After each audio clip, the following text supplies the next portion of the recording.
Então, acontece. A Federação Brasileira, ela é única no mundo. Por quê? Porque ela, além de ter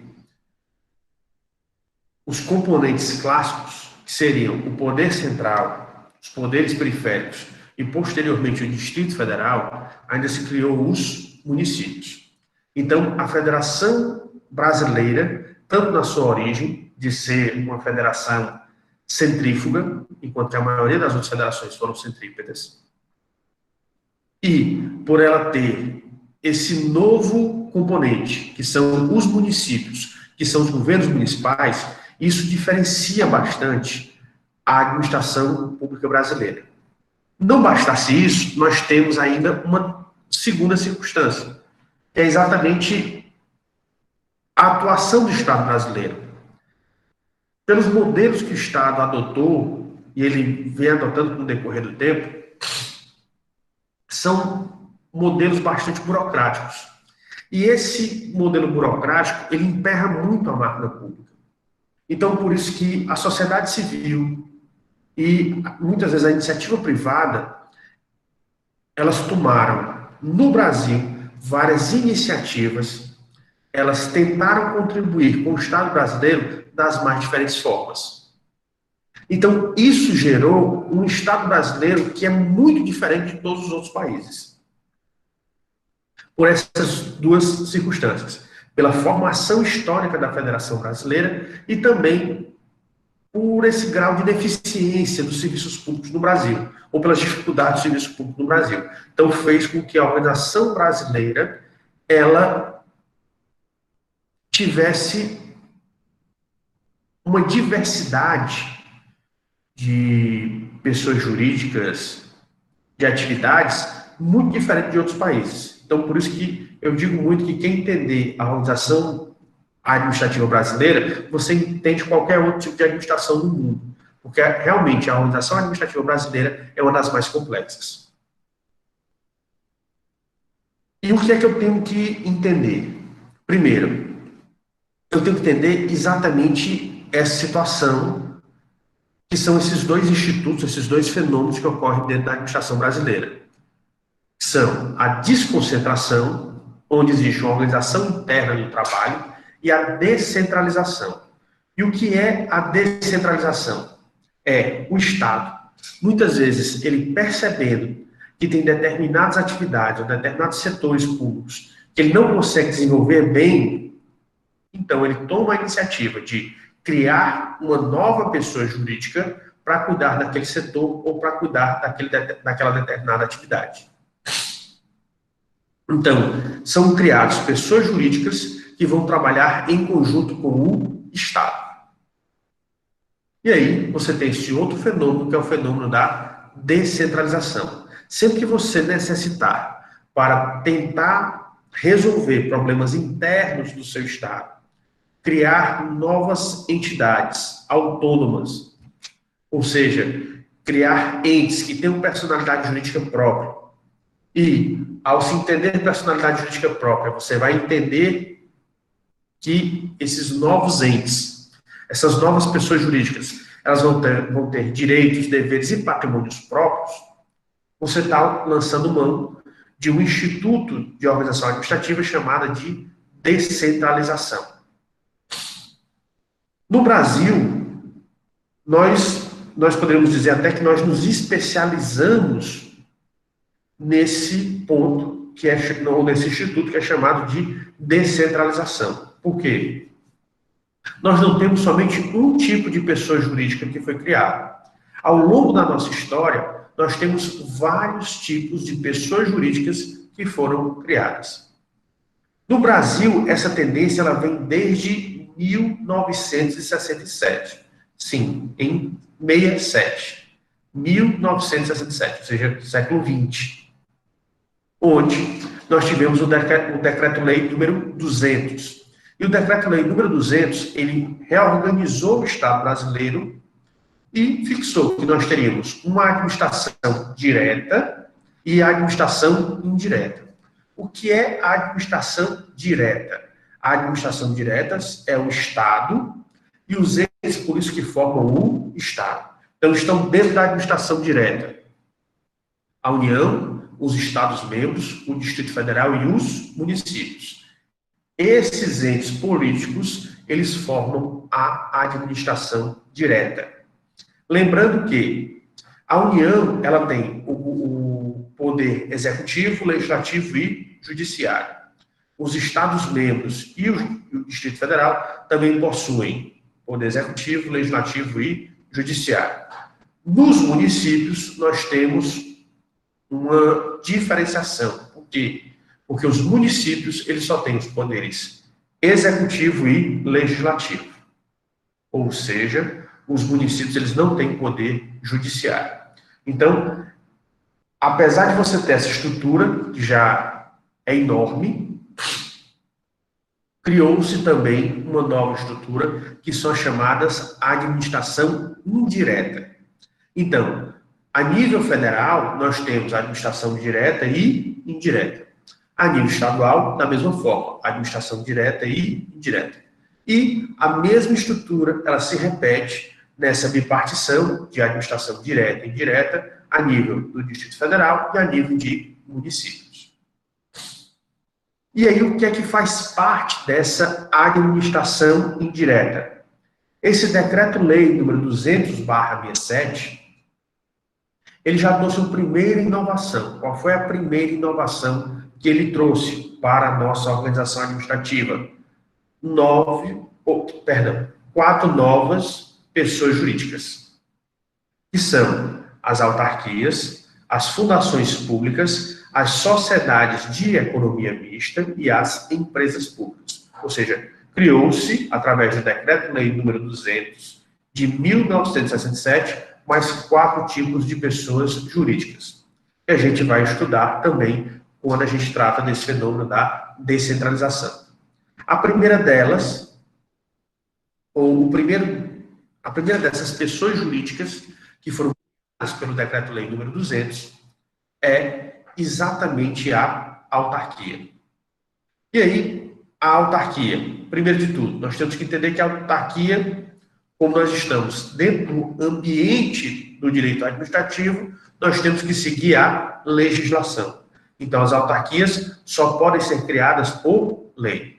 Então, não basta o poder público chegar e criar um estatuto ou um contrato social. Ele tem que ter uma lei, criando a autarquia.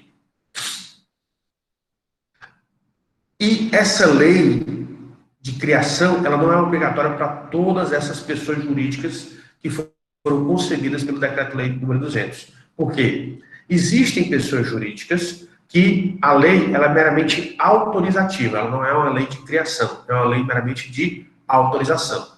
E são exatamente as pessoas jurídicas de direito privado, que foram também concebidas nesse Decreto-Lei número 200/67.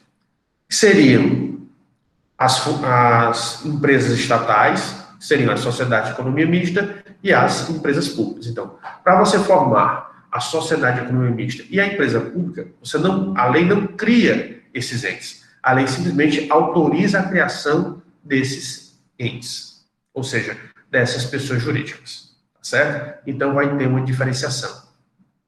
E aqui é bom a gente também analisar o que é que já determina o inciso 19 do artigo 37 da Constituição Brasileira, que diz: somente por lei específica poderá ser criada a autarquia e autorizada a instituição da empresa pública, de sociedade economista e de fundação. Então, veja que a autarquia, a lei, ela cria essa nova pessoa jurídica. Já no caso da empresa pública, sociedade de economia mista e das fundações públicas, a lei autoriza a criação. E todo esse procedimento para a constituição dessas novas pessoas jurídicas vai estar disposto em lei complementar. E aí a lei complementar vai tratar principalmente da atuação de todos esses entes, né? Como é que eles vão atuar. E aqui a gente começa já a analisar uma outra situação da administração brasileira, que são exatamente essa nova estrutura que foi criada, que é a administração indireta. E eu iria pedir a vocês que depois verificassem na internet o Decreto-Lei número 200/1967, onde esse Decreto-Lei 200/67, ele vai tratar exatamente dessas novas pessoas jurídicas que foram criadas, que foram concebidas para tentar ajudar a organização administrativa brasileira. Primeiramente, essas novas pessoas jurídicas que foram concebidas pelo Decreto-Lei nº 200/67, que estão previstas no seu artigo 5º, existem dois tipos de pessoas jurídicas. Você tem pessoas jurídicas de direito público e pessoas jurídicas de direito privado. E nesse ponto, quando nós dizemos que existem pessoas jurídicas de direito público e pessoas jurídicas de direito privado, para vocês, essa circunstância vai ser uma novidade. E muitos de vocês não vão entender por que a razão de existir pessoas jurídicas de direito público e pessoas jurídicas de direito privado. A razão é simples. Nós já vimos ou começamos a ter noção dessa diferenciação quando nós estudamos a disciplina de instituições de direito público e privado. Por quê? Porque ao estudar instituições de direito público e privado, quando nós estudamos mais especificamente os sujeitos de direito, nós vamos ver que os sujeitos de direito são pessoas físicas ou pessoas naturais e pessoas jurídicas. E essas pessoas jurídicas têm de dois tipos, ou de duas espécies. As pessoas jurídicas de direito público e as pessoas jurídicas de direito privado. Por quê? Porque as pessoas jurídicas, elas possuem uma razão de ser. Ou seja, elas são criadas para desempenharem uma determinada finalidade. E a pessoa jurídica era para ela existir mutatis mutandis, ou seja, mudando só o que precisa ser adaptado para que elas tivessem uma existência como as pessoas físicas. Então, essa foi a finalidade, que as pessoas jurídicas elas tivessem mutatis mutandis, ou seja, mudado somente aquilo que precisa ser alterado, o mesmo tratamento das pessoas físicas. Mas o que acontece? A sociedade, a comunidade, ela teve a necessidade da criação do Estado. E o Estado, ele não é uma pessoa jurídica comum. Ele não é um ente comum. Ele é um ente diferenciado. E ele é diferenciado por quê? Porque ele não vai tratar de interesses privados. Ele vai tratar de interesses públicos.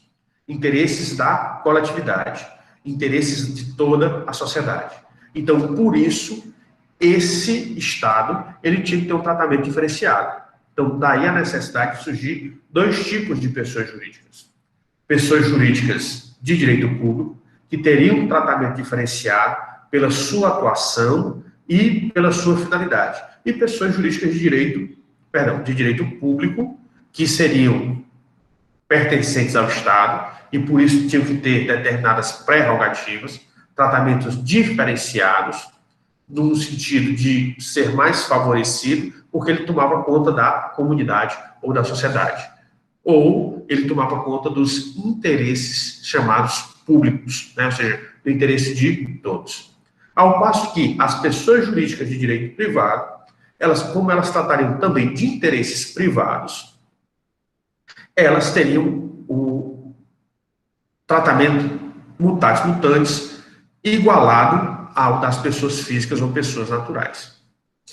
Então, você começa a perceber que houve essa distinção. Então, essa distinção que nós já estudamos lá em instituições de direito público e privado, a gente vai utilizar aqui também. Por quê?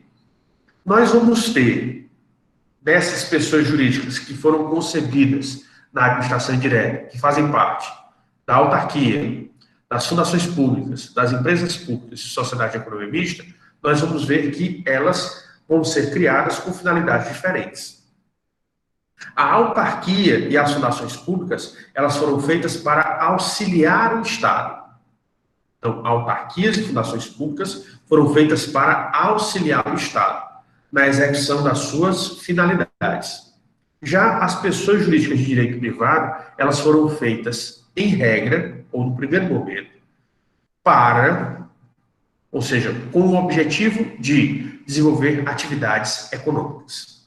Então, você já começa a ver essa diferenciação.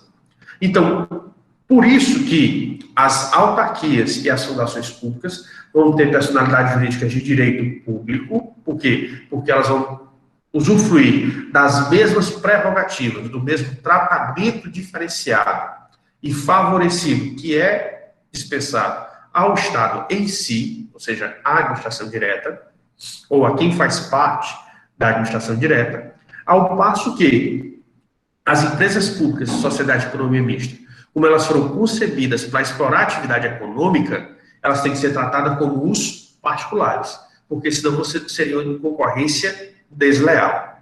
Então, por isso você tem 4 estruturas, mais tratamentos diferenciados. Por quê? Pela natureza e finalidade dessas pessoas jurídicas. E aí você vai perceber essa situação no próprio conceito, né, de cada um, que está previsto lá no artigo 5º do Decreto-Lei 200/67. Para o Decreto-Lei 200/67, o que seria a autarquia? Seria um serviço autônomo, ou seja, também seria um ente que iria desempenhar um serviço público, mas seria ao lado, paralelo do Estado, ou seja, não faria parte diretamente do Estado, que deveria ser criado por lei, por isso deveria ter personalidade jurídica própria e, consequentemente, vai ter patrimônio e receita próprios. Mas o que vai diferenciá-los é que ele vai executar atividades típicas da administração pública. Então, a administração pública, vendo que ela não consegue realizar uma atividade de direito por ela mesma, então ela cria esse ente e encarrega esse ente de executar essa atividade que ela não está conseguindo ganhar êxito, ou não está conseguindo chegar ao grau de eficiência que ela gostaria. E aí, por isso, ele cria essas entidades e dá a essas entidades, para melhorar o seu funcionamento, gestão administrativa e financeira descentralizada. Ou seja, ela cria um ente para que o ente tome conta daquilo que ela não está conseguindo fazer dentro da sua própria estrutura. Já a fundação pública, previsto no inciso 4º, artigo 5º, é a entidade dotada de personalidade jurídica de direito privado, sem fins lucrativos, ou seja, você já vê que ela vai ser dita no primeiro momento que ela tem direito privado, mas ela não tem fins lucrativos. Ou seja, você vai perceber que a fundação pública ela não vai ser utilizada para atividade privada, para atividade econômica. Ela vai ser feita ou vai ser pensada exatamente também para auxiliar o Estado, para a execução das suas finalidades, para o desempenho das suas atividades, dos seus serviços. E ele continua, criada em virtude de autorização legislativa para o desenvolvimento de atividades que não exijam execução por órgãos ou entidades de direito público, com autonomia administrativa, patrimônio próprio gerido pelos respectivos órgãos de direção e funcionamento e custeado por recursos da União e de outras fontes. Então, você percebe que a autarquia e a fundação pública, elas vão entrar dentro dessa dinâmica da administração pública, mas para desempenhar tarefas, serviços que seriam da própria administração. Agora, a administração, esses entes, cria essas pessoas jurídicas exatamente para auxiliá-los, para dar a ela menos burocracia, né? Para diminuir a burocracia delas, dando a elas gestão administrativa e financeira descentralizada para que elas pudessem desempenhar de maneira melhor. Nós vamos ver que essa fundação pública ela vai evoluir esse pensamento, que ela seria pessoa jurídica de direito privado, e depois a evolução do pensamento, principalmente da doutrina, vai colocá-la de novo dentro do direito público, né? Pessoa jurídica de direito público. E tem alguns autores até que chamam as fundações públicas, quando elas são criadas pelo poder público para desempenhar atividades públicas ou serviços públicos, ela seria até uma fundação autárquica, ou seja, ela teria uma proximidade, uma identidade com as autarquias. Tá certo? E, ao passo que você tem as pessoas jurídicas de direito público, você também vai ter as pessoas jurídicas de direito privado, que são exatamente as empresas públicas e as sociedades de economia mista. E vai ter uma diferenciação entre elas, porque na empresa pública, você vai ver que todo o patrimônio, todo o capital da empresa pública, ele é formado de capital oriundo do Estado. Enquanto na sociedade de economia mista, parte do capital é público e parte do capital é privado. Então, você tem os dois setores, público e privado, convivendo. Já na empresa pública, só existe capital público. E a outra situação é que ambas, tanto as empresas públicas quanto a sociedade de economia mista, elas vão desempenhar principalmente a atividade econômica. Ou seja, elas vão desempenhar atividades que seriam próprias de particulares. Foi por uma necessidade, um investimento que o Estado fez, ou uma necessidade do Estado, que o Estado ele teve que criar essas pessoas jurídicas a fim de conseguir dar uma infraestrutura ao setor privado brasileiro. Então, por isso que ele vai lá, teoricamente, criaria esses dois tipos de pessoas jurídicas, as empresas públicas e a sociedade de economia mista. Então, lá no Decreto-Lei 200/67, mais especificamente no seu artigo 5º, nós temos a definição de cada uma delas, né? Tanto da empresa pública quanto da sociedade de economia mista. A empresa pública está lá no inciso 2, que diz: a entidade dotada de personalidade jurídica de direito privado, com patrimônio próprio e capital exclusivo da União. Isso daqui depois vai evoluir, tá certo? Mas, no primeiro momento, o capital para as empresas públicas seria exclusivo da União. Criado por lei para exploração de atividade econômica que o governo seja levado a exercer por força de contingência, ou seja, de uma necessidade, ou de conveniência administrativa. A conveniência, você tem que lembrar exatamente a discricionariedade, né? Onde o Estado ele resolveu investir naquela área por essa discricionariedade que ele tem, podendo revertir-se de qualquer das formas admitidas em direito. Então, você vê que a empresa pública ela não pode ter tanta regalia, por quê? Porque ela vai competir no mercado, ela vai competir dentro do setor privado.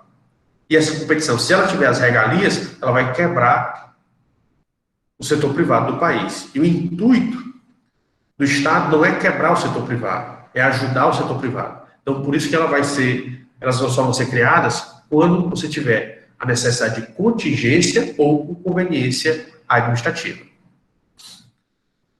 As sociedades de economia mista também estão previstas lá no nosso inciso 3º, né, desse Decreto-Lei 200/67, mais especificamente no artigo 5º.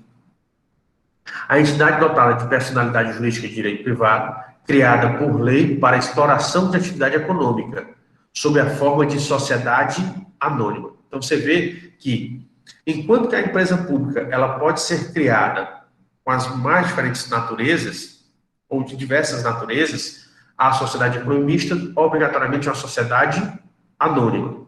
E, por isso, cujas ações com direito a voto pertençam, em sua maioria, à União ou à entidade da administração indireta. Então, aqui ele abre o espaço. Por quê? Porque é chamada sociedade de economia mista, essa situação dela ser considerada mista é porque ela vai ter tanto capital público como também capital privado.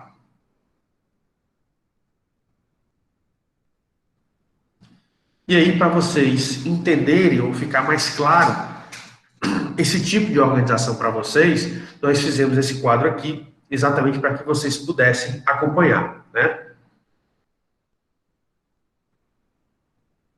Então, perceba que nós colocamos a entidade, o objeto, qual é o tratamento, o regime jurídico que ela vai destinar ao seu pessoal, ou seja, as pessoas que vão trabalhar dessas pessoas jurídicas, e qual é o tratamento que é dispensado às compras e contratações. Só lembrando, vocês vão ver que nós temos tratamentos diferenciados, né? Por quê? Nós temos autarquias e fundações de direito público que vão ser equiparadas ao Estado, ou seja, vão ser pessoas jurídicas de direito público. Como são pessoas jurídicas de direito público, elas gozam das prerrogativas do Estado. Já a sociedade de economia mista Ou empresas públicas, elas já vão ser pessoas jurídicas de direito privado, porque a atividade dela não vai ser atuar no setor público, vai ser atuar no setor privado, desenvolver atividade econômica. Então, por isso que você começa a ver a diferenciação entre elas. Então, vamos lá. Primeiro ponto. As autarquias. Qual é o objeto? Ou seja, por que são criadas as autarquias? Para desempenhar serviço público personificado. Esse é o objeto das autarquias. Já as fundações é um patrimônio público personificado. Então veja que a autarquia, o importante é o serviço, ou seja, o trabalho das pessoas que vai ser desempenhado. Nas fundações, o importante é o patrimônio. É um patrimônio público que é destinado para alguma atividade pública. Já nas empresas públicas e sociedade de economia mista, você vai ver diferenciado, né? Porque o objeto das autarquias, o objeto das fundações tem a ver com o serviço do Estado, ou com a atividade realizada pelo próprio Estado. Já nas empresas públicas e sociedade de economia mista, a visão vai ser diferenciada. Diferenciada como assim, ou em que termos? Porque essas empresas públicas ou sociedade de economia mista que são criadas, elas vão ser voltadas para prestar serviços públicos. E aí você vê que hoje em dia os serviços públicos são prestados tanto por pessoas jurídicas de direito público como de direito privado. A maioria hoje em dia é direito privado, as concessionárias, né, sendo empresas privadas. Ou exploração de atividade econômica. Então, ou prestar serviço público, ou explorar atividade econômica.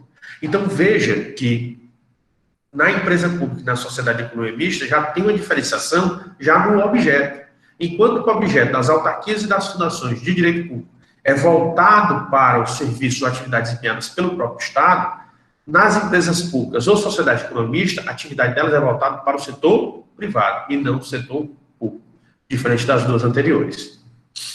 Por isso, as pessoas que vão trabalhar nela também vai ser diferenciado. Por quê? O pessoal das autarquias e fundações de direito público são pessoas, ele, na verdade, na sua grande maioria, vai ser compostos por servidores. Quem são os servidores? São pessoas que fizeram concurso público e passaram no concurso público. E aí, eles vão ser estatutários, ou seja, obedecem ao regime jurídico único do ente político ao qual eles estão vinculados. Então, são servidores estatutários. São os famosos, que se chamam muito na linguagem coloquial, os estatutários. São os servidores públicos. Enquanto que nas empresas públicas e na sociedade de economia mista, essas pessoas elas vão estar ligadas a pessoas de direito privado. Se estão ligadas a pessoas de direito privado, a legislação aplicável aos seus trabalhadores é exatamente a CLT, a Consolidação das Leis do Trabalho, ou das leis trabalhistas, né? Então, esses aqui são os famosos funcionários públicos. A diferença deles para os demais funcionários é exatamente o concurso, né? Então, a diferença desses trabalhadores das empresas públicas e sociedade de economia mista para os trabalhadores do setor privado, da iniciativa privada propriamente dita, é que aqui, nas empresas públicas e sociedade de economia mista, os trabalhadores eles passam por concurso público. Enquanto que no setor privado não existe concurso, né? Tem uma forma de seleção que cada empresa adota a sua, mas não existe esse concurso público como é feito nos moldes do setor público. As compras e contratações, nós também vamos ver essa diferenciação, né? Por quê? Como a autarquia e fundação de direito público, elas fazem parte da administração pública, ou elas contam nas mesmas prerrogativas da administração pública, ou mais especificamente da administração direta, então para ela aplica-se a lei de licitações e contratos públicos. Isso que é exatamente a lei 8666/93. É mais conhecida como lei de licitações. Então elas obedecem no todo à lei de licitações. Já as empresas públicas e sociedade de economia mista, como elas competem no setor competitivo, que é o setor privado, elas precisavam de um tratamento diferenciado. Esse tratamento já era previsto na Constituição brasileira desde 88. Por quê? Porque estava previsto no artigo 173, parágrafo 1º, inciso 3 da Constituição Federal. Eles precisavam de uma lei de compras e contratações diferenciadas do setor público. Mas o que acontece? Como no Brasil, o legislativo brasileiro não trabalha com rapidez, ele trabalha de maneira morosa, devagarosa, né? Vagarosa. Então, essa exigência lá de 88 só foi cumprida em 2016, que saiu a legislação específica para compras e contratações das pessoas jurídicas de direito privado que fazem parte da administração indireta, que é a lei número 13.303 de 2016. Então, aqui você percebe que tem dois tipos de pessoas jurídicas que, por sua vez, vão ter o seu tratamento diferenciado. Onde você tem as pessoas jurídicas de direito público e as pessoas jurídicas de direito privado. Meus caros, até aqui, alguma dúvida?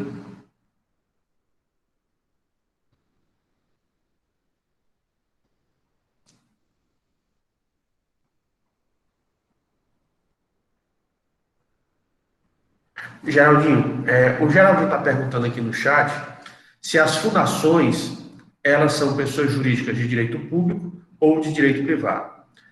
É o seguinte, quando você vai analisar os doutrinadores, existem doutrinadores que dizem que tem dois tipos de fundações.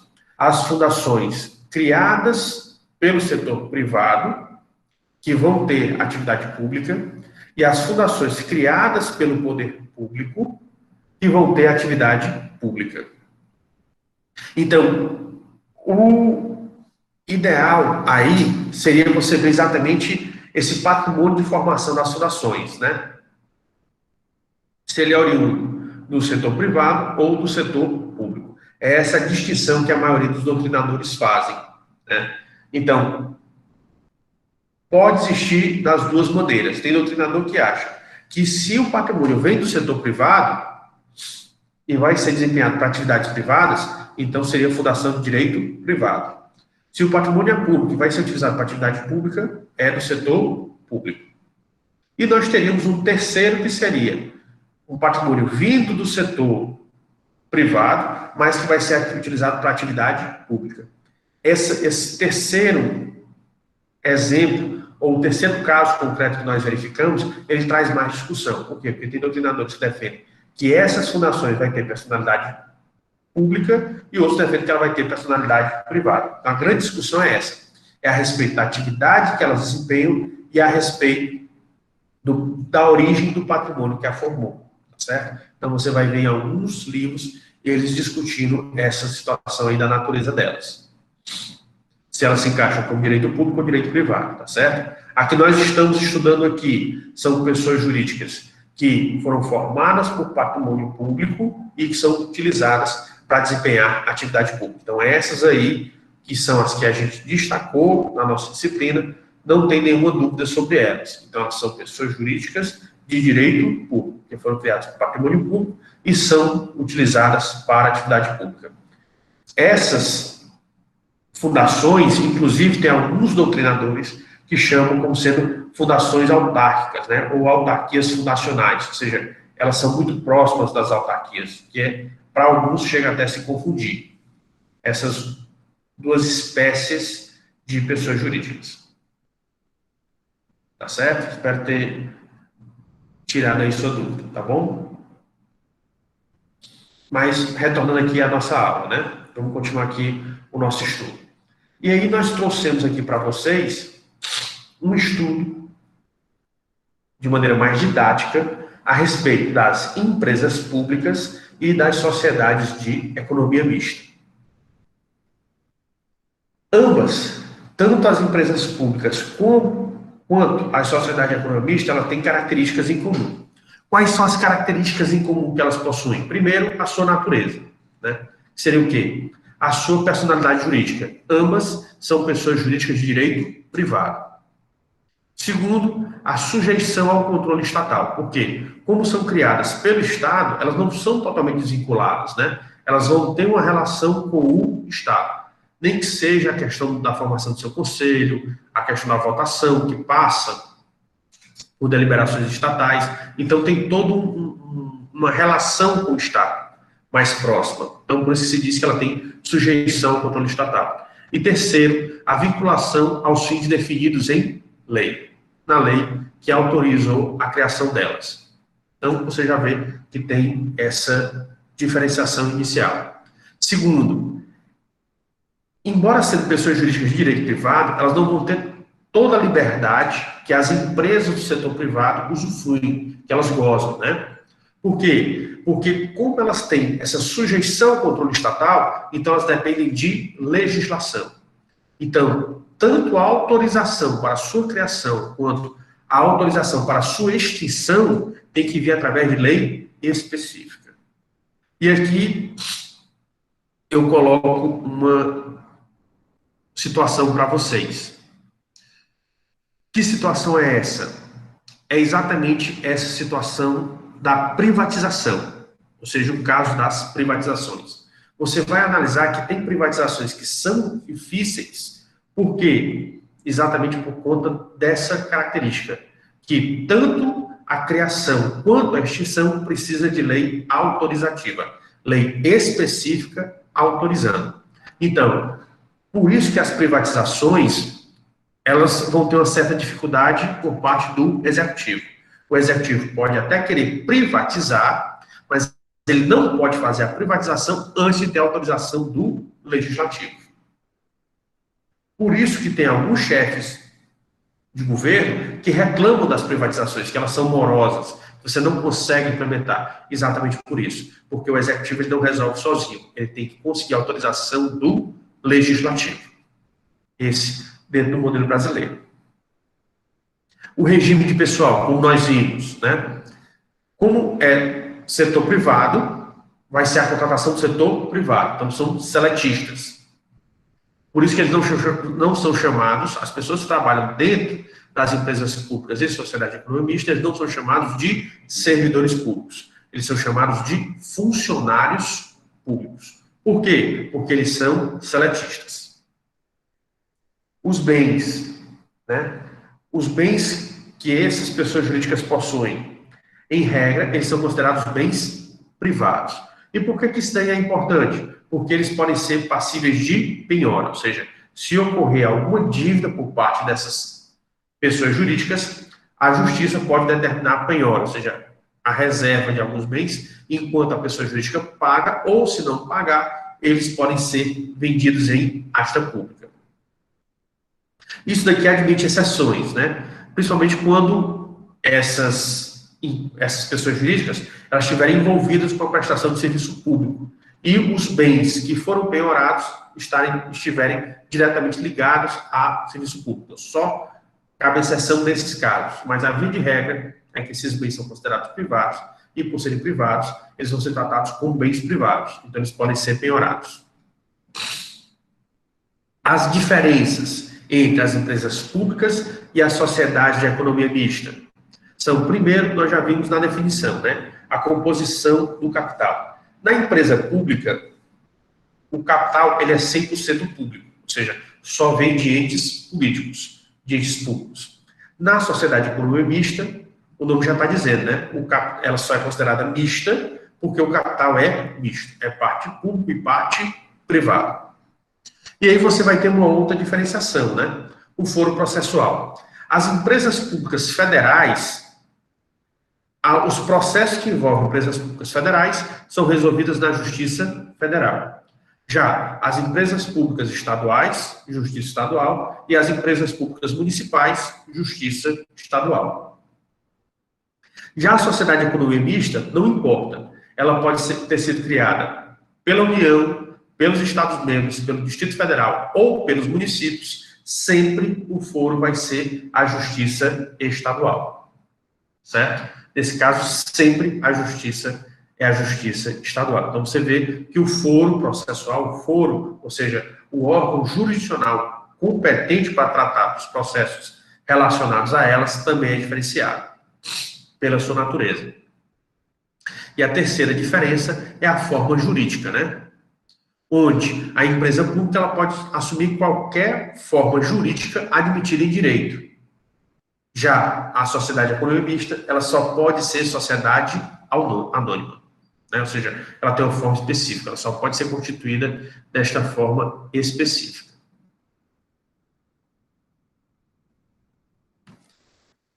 Ainda tratando sobre o Decreto-Lei 200/67, nós ainda temos que tratar exatamente dessa situação, que são as chamadas autarquias especiais. Ou seja, com o desenvolver da atividade pública e da relação do poder público com a sociedade, com a comunidade,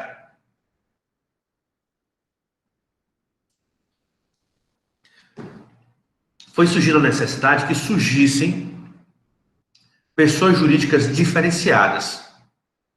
Ou seja, pessoas jurídicas que tivessem uma atividade diferente das demais.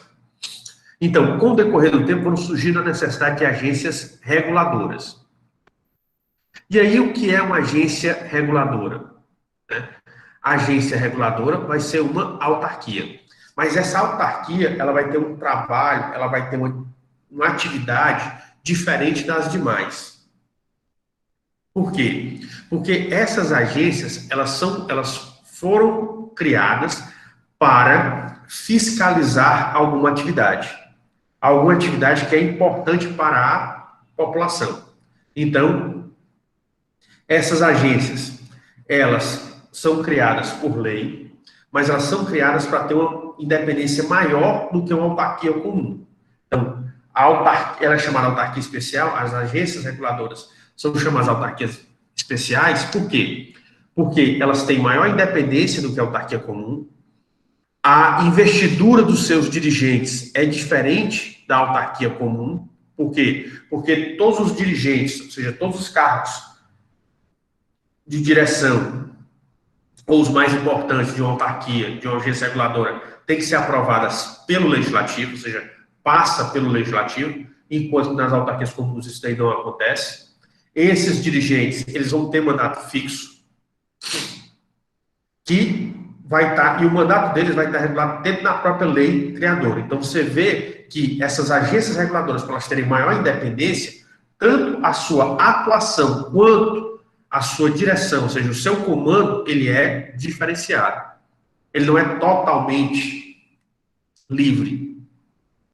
Aliás, ele é mais independente do que as demais, das autarquias comuns.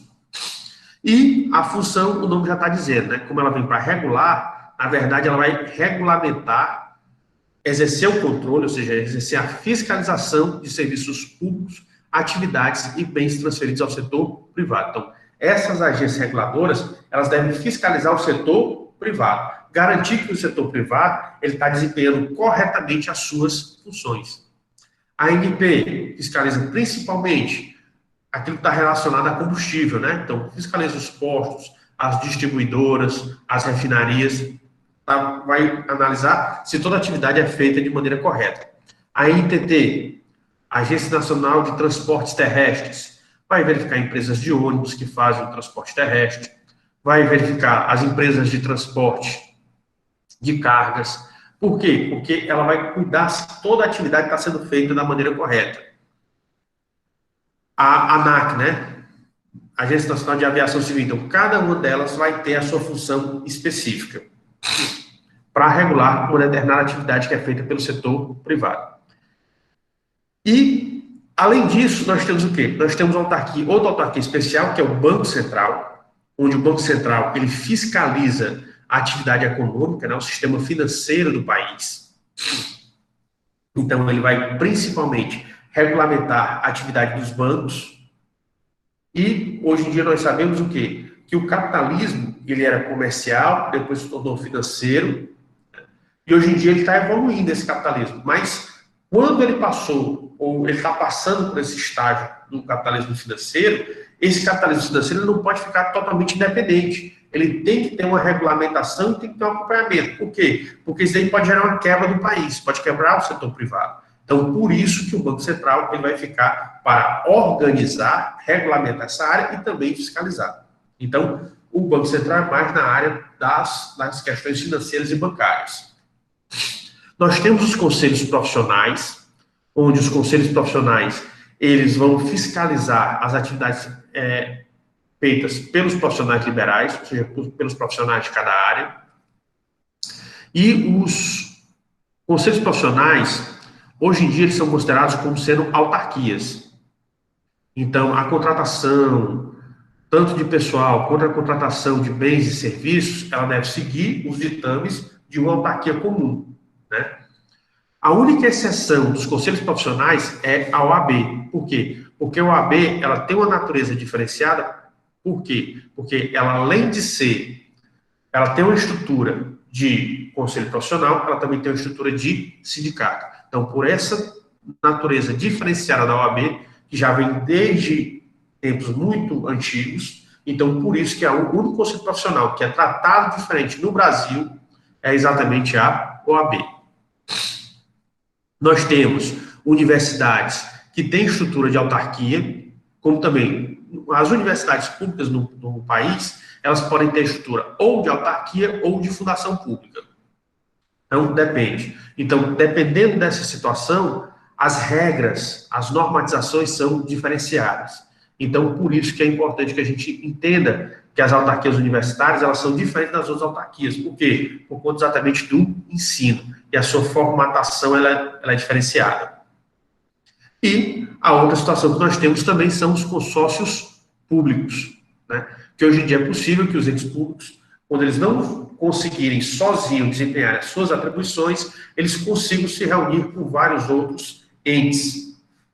E aí, para eles se reunirem com entes iguais ou entes que têm uma atividade em comum, eles podem criar exatamente os consórcios públicos, que está regulamentado na Lei 11.107 de 2005, que trataria desses empreendimentos interfederativos, né? Ou seja, que são executados por vários entes públicos.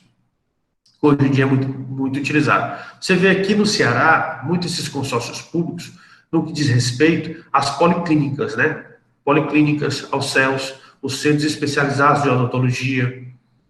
Por quê? Porque, principalmente, são atividades que seriam encargo do Estado, mas o Estado ele fez parceria com os municípios, e aí o Estado, com os municípios, ele consegue levar essas policlínicas a cidades mais próximas de polos regionais, para que a maior parte da população tenha acesso. Porque, antigamente, o acesso a essas atividades, elas tinham somente nos grandes centros urbanos, né? Ou na capital dos grandes centros urbanos. E através das policlínicas e dos CELS, a ideia foi tentar disseminar, né? Ou seja, democratizar, deixar mais próximo da população. Então, hoje em dia, você tem essa organização desses consórcios exatamente para isso, para você tentar levar esses serviços públicos mais próximos de toda a população.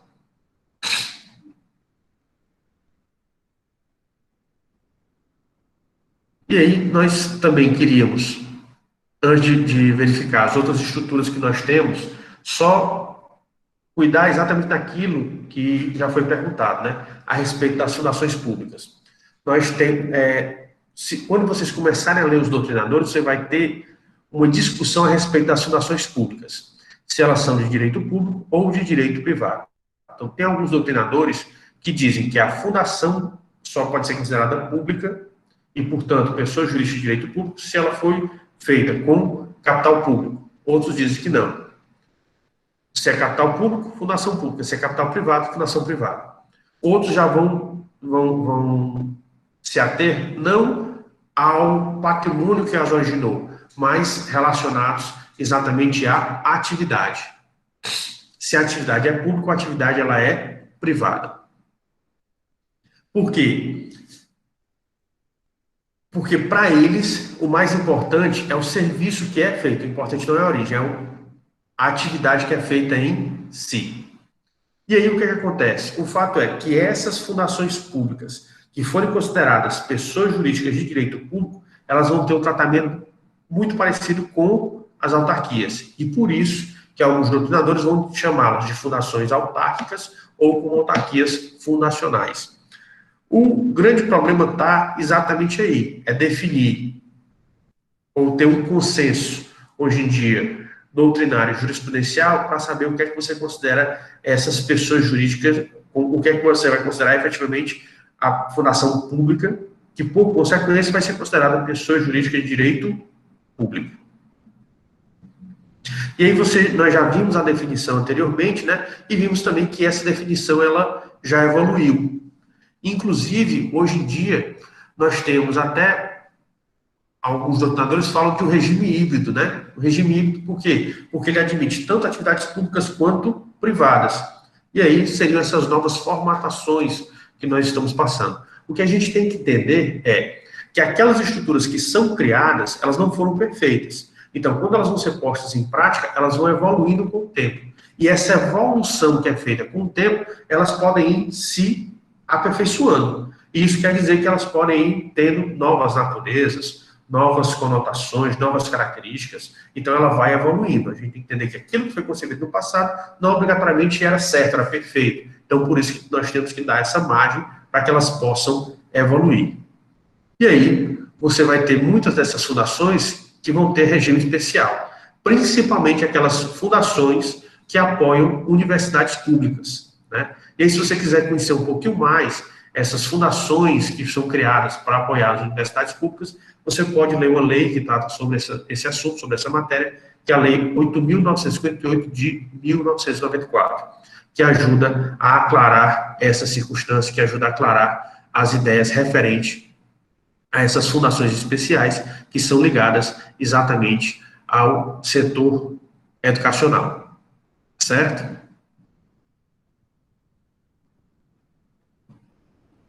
Pessoal, até aqui alguma dúvida?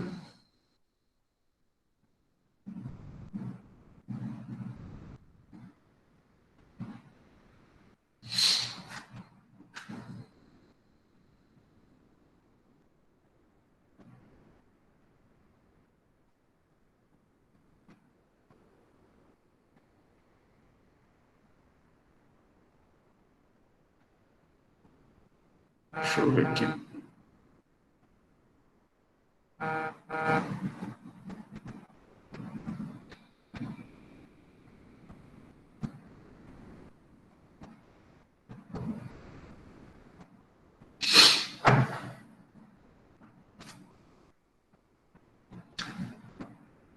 Travou aqui para a gente. Só um instantezinho, pessoal.